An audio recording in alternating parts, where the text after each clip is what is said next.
1983 world cup ಅಂದ ತಕ್ಷಣ ಇಂಡಿಯನ್ಸ್ಗೆ Kapil Dev Zimbabwe ಮೇಲೆ ಆಡಿದ ಇನ್ನಿಂಗ್ಸ್ ನೆನಪಾದಾಗೆ ಯಶ್ಪಾಲ್ ಶರ್ಮಾ ಅವರು ಇಂಗ್ಲೆಂಡ್ ಮೇಲೆ ಸೆಮಿಫೈನಲ್ ಮ್ಯಾಚಲ್ಲಿ ತೋರಿಸಿದ ಪರ್ಫಾರ್ಮೆನ್ಸ್ ನೆನಪಾಗೋದಿಲ್ಲ.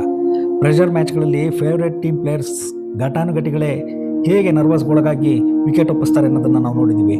ಆದರೆ 1983 ವರ್ಲ್ಡ್ ಕಪ್ ಸೆಮಿಫೈನಲ್ ಮ್ಯಾಚಲ್ಲಿ ಇಂಗ್ಲೆಂಡ್ ಮೇಲೆ, ಅದು ಇಂಗ್ಲೆಂಡ್ನಲ್ಲಿ ಆ ಟೈಮಲ್ಲಿ ಯಶ್ಪಾಲ್ ಶರ್ಮಾ ಅವ್ರು ತೋರಿಸಿದ ಗಟ್ಸ್ ಇದೆಯಲ್ಲ, ಅದು ಅನ್ಬಿಟಬಲ್.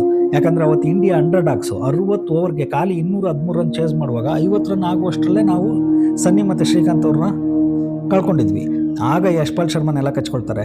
ಮೋಹಿಂದರ್ ಅಮರ್ನಾಥ್ ಜೊತೆ ಸೇರಿ ಟೀಮ್ ಸ್ಕೋರ್ನ 142ವರೆಗೂ ತಗೊಂಡು ಹೋಗ್ತಾರೆ. ಆಮೇಲೆ ಬಂದು ಸಂದೀಪ್ ಪಾಟೀಲ್ ಜೊತೆ ಸೇರ್ಕೊಂಡು ಸ್ಕೋರ್ನ 200 ದಾಟಿಸ್ತಾರೆ. ಇಂಡಿಯಾ ತುಂಬ ಸುಲಭವಾಗಿ ಗೆಲ್ಲುತ್ತೆ. ಶರ್ಮಾ ಅವರು ಅವತ್ತು 115 ಬಾಲ್ ಆಡಿ 61 ರನ್ ಹೊಡೆದಿದ್ದು ಒಳ್ಳೆ ಸ್ಟ್ರೈಕ್ ರೇಟ್. ಪ್ರೆಷರ್ ಮ್ಯಾಚಲ್ಲಿ ಕ್ವಾಲಿಟಿ ಪರ್ಫಾರ್ಮೆನ್ಸ್ ನೀಡಿದ ಯಶ್ಪಾಲ್ಗೆ ಒಂದು ಸಲ್ಯೂಟ್ ಕೊಡಿ.